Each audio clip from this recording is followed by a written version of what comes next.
আসসালামু আলাইকুম ওয়া রাহমাতুল্লাহি ওয়া বারাকাতুহু। আজকে আমি যাকে নিয়ে কথা বলবো সে হলো একজন নামধারী সালাফি। তার নাম হলো আব্দুল মাজিদ সালাফি। তাকে নিয়ে কথা বলার কোনো ইচ্ছে আমার ছিল না, তারপরেও কথা বলতে হচ্ছে।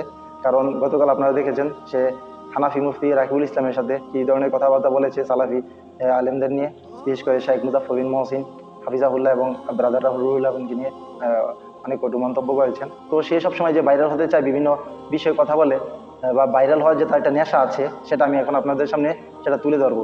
অনেক আগে সে আমাদের একলারামপুর বড়বাড়ি জামে মসজিদ দাওয়া সেন্টারে খুতবার জন্য আমাকে রিকোয়েস্ট করেছিল। যদিও মেসেজগুলো আমি সিন করিনি, তখন আমার বন্ধু ইয়াসিন ও মেসেজের উত্তর দিয়েছিল। ও পেজে মেসেজ করেছিল। একলারামপুর বড়বাড়ি জামে মসজিদ দাওয়া সেন্টারের পেজ অ্যাডমিন আমি এবং ইয়াসিনকে সাথে রেখেছি। ও মাঝে মাঝে মেসেজের উত্তর দিয়ে থাকে। তো ও প্রথমে লিখেছিল, আসসালামু আলাইকুম ভাই, কেমন আছেন আপনি? তো ইয়াসিন লিখেছিল, ওয়ালাইকুম আসসালাম, আলহামদুলিল্লাহ, আপনি কেমন আছেন? তো উনিও লিখেছে আলহামদুলিল্লাহ। তো উনি শেষে বলছে যে আপনাদের মসজিদে একদিন জুমার খুতবা দিতে চাই ভাই। তো পরে কিছুদিন পর আবার সে লিখেছে যে আপনার মোবাইল নাম্বারটা একটু দেন। তো ইয়াসিন তার নাম্বারটা দিল। তো উনি লিখেছে যে আমার বাসা গাইবান্ধা। তো ইয়াসিন লিখেছে, ও আচ্ছা। তো উনি বলছে যে আপনার নাম কি ভাই? তো শেষে আবার বলছে যে অক্টোবর মাসের মধ্যে অক্টোবর মাসের মধ্যে একটু সিরিয়ালটা একটু দেন ভাই। তো ইয়াসিন লিখছে যে আমি ইয়াসিন, আমার বন্ধুর নাম নাহিম, আমরা দুইজন বন্ধু মিলে সবকিছু করি ইনশাল্লাহ। তো ওইটাও বলেছে। তারপর আর কোনো খোঁজ খবর নেই, মানে তাকে আমরা খুঁজবার জন্য ডাকিনি। তো পরে সে তার একটা বইয়ের কভার পেজ এবং ভিতরের অংশ পৃষ্ঠা দিয়ে বলল যে আমি একজন লেখক ও বক্তা। তিনি নাকি একজন লেখক এবং বক্তা, এটা বলতেছে। তারপর আমার কোনো সাড়া দিইনি। তারপর সে আবার কিছুদিন পর যখন শেখ আবু বকর জাকারিয়া হাফিজাহুল্লাহ আমাদের এখানে এসেছিল ইসলামী হালাকায়, তখন উনি লিখেছেন যে মাশাআল্লাহ আলহামদুলিল্লাহ। ইয়াসিন লিখছে জাজাকাল্লাহ। তো বলতেছে যে আমাকে একটু চান্স দিয়েন ভাই আল হাদিস ভাই হিসেবে। তো আমি আবার মেসেজটা সিন করেছিলাম। তো লিখছে আমি আপনার সাথে পরে কথা হবে ইনশাল্লাহ। মানে আমি ওকে কোনোভাবেই আমাদের এখানে ডাকতে যাচ্ছি না, কিন্তু ও বারবার কিছুদিন পর পরই মেসেজ দিচ্ছে কিভাবে আমাদের এখানে একটা খুতবা দেওয়া যায়।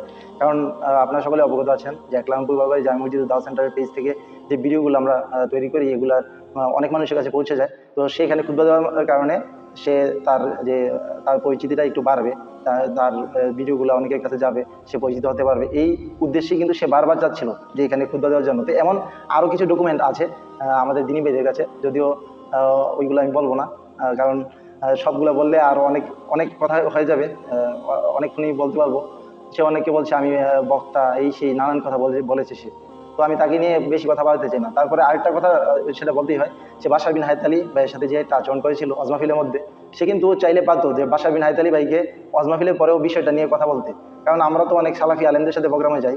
তো প্রোগ্রামে যাই যখন শুনি যে একজন আলেম একটা কথা বলেছে, যদি আমার কাছে সেটা একটু ব্যতিক্রম লাগে, তখন কিন্তু আমরা তাকে ওয়াজমাহফিলের মঞ্চেই তাকে বলি না আপনি এটা বললেন কেন, বা এটা কোথায় পাইছেন, এরকম কিন্তু প্রশ্ন আমরা করতে যাই না। আমরা কিন্তু পরে শাইখদেরকে জিজ্ঞেস করি শাইখ এটা কোথায় আছে বা কি। তো যদি আব্দুল মাজিদ সালাফি সদিচ্ছা থাকতো, ভাইরাল হওয়ার ইচ্ছা না থাকতো, তাহলে কিন্তু সে ওয়াজমাহফিলেই একদম ক্যামেরাগুলো রেডি ছিল তখন। সে কিন্তু ওয়াজমাহফিলে বাশার বিন হায়ত আলী ভাইকে এইভাবে প্রশ্নবিদ্ধ করতে পারতো না, বা তার সাথে রাগারাগি চিৎকার চেঁচামেচি করতে পারতো না, করতো না, যদি তার মন মানসিকতা ভালো থাকতো। তার সবসময় ইচ্ছা ছিল সে ভাইরাল হবে, জাতির সামনে নিজেকে পরিচিতি করবে, জাহির করবে, সে ভাইরাল হবে, তার ইচ্ছা। এটা কিন্তু আজকে নতুন না, এটা অনেক আগে থেকেই তার এই রোগ ছিল। যার কারণে সে কিন্তু ইচ্ছা করে স্বেচ্ছায় সজ্ঞানে এই কাজগুলো করেছে। সে গতকাল হানাফি মুফতি রাকিবুল ইসলামকে ফোন দিয়ে সে ব্রাদার রাহুল আমিন ভাই এবং শাইখ ডক্টর মুজাফফর বিন মহসিন হাফিজুল্লাহকে নিয়ে কটু মন্তব্য করেছে। হানাফি মুফতি রাকিবুল ইসলামের সাথে সে ফোন আলাপে যেগুলো বলেছে, সে কিন্তু স্বেচ্ছায় সজ্ঞানে সেগুলো করেছে। কারণ সে ভাইরাল হতে চেয়েছে, যে তাকে নিয়ে সবাই মাতামাতি করবে, সে সমালোচিত হবে, ভাইরাল হবে, এই টার্গেটে কিন্তু সেগুলো করেছে। তারপরে সে আজকে সকালবেলা একটা পোস্ট দিল যে তার নাকি ভুল হয়েছে।